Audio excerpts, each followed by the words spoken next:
You got fired at 30. No warning, no severance plan, just a meeting and a box for your desk. Everyone around you said the same thing. I'm so sorry. But nobody said, this might be the best thing that ever happened to you. Because sometimes the ending of one story is just the opening scene of another. Here's what most people believe. Losing your job means losing your future. That's a lie. Studies on entrepreneurship show something wild. A huge percentage of successful founders started their companies after a layoff, not despite it. Why?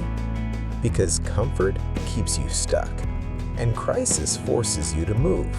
As long as the paycheck kept coming, there was no reason to ask the bigger question. The job wasn't holding you back on purpose, but it was holding you. Psychologists call it forced pivoting.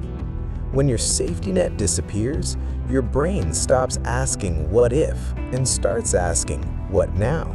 That shift from fear to function is where real decisions get made. Under real pressure, the brain narrows its focus.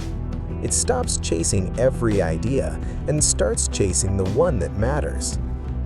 The job you lost wasn't your identity. It was just your income. Two very different things. And once you separate the two, you stop grieving a title and start building a future. I remember the exact moment I got the call. My stomach dropped, my mind went blank, and for about a week, I just sat with it.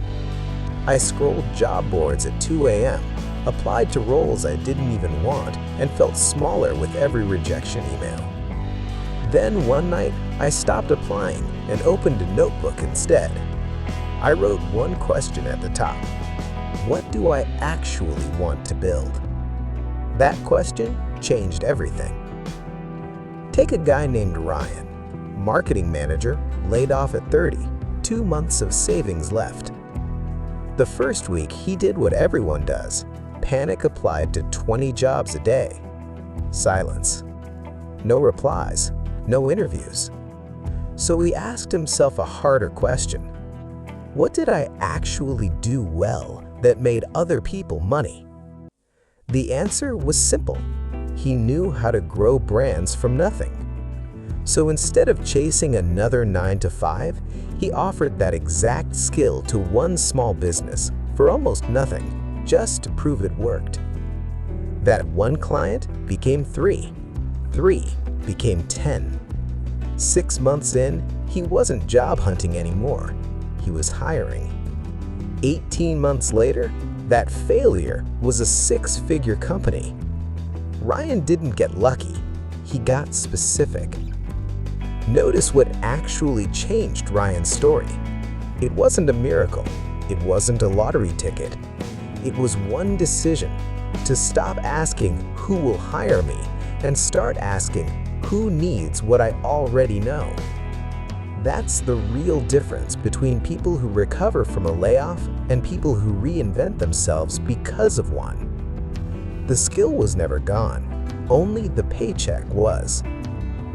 If you've ever felt like life knocked you down at the worst possible time, hit subscribe, because most of the biggest comeback stories start exactly where you are right now. Not after things get easier, but right in the middle of things falling apart.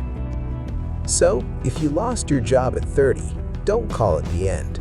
Call it the meeting where your old life finally let go of you.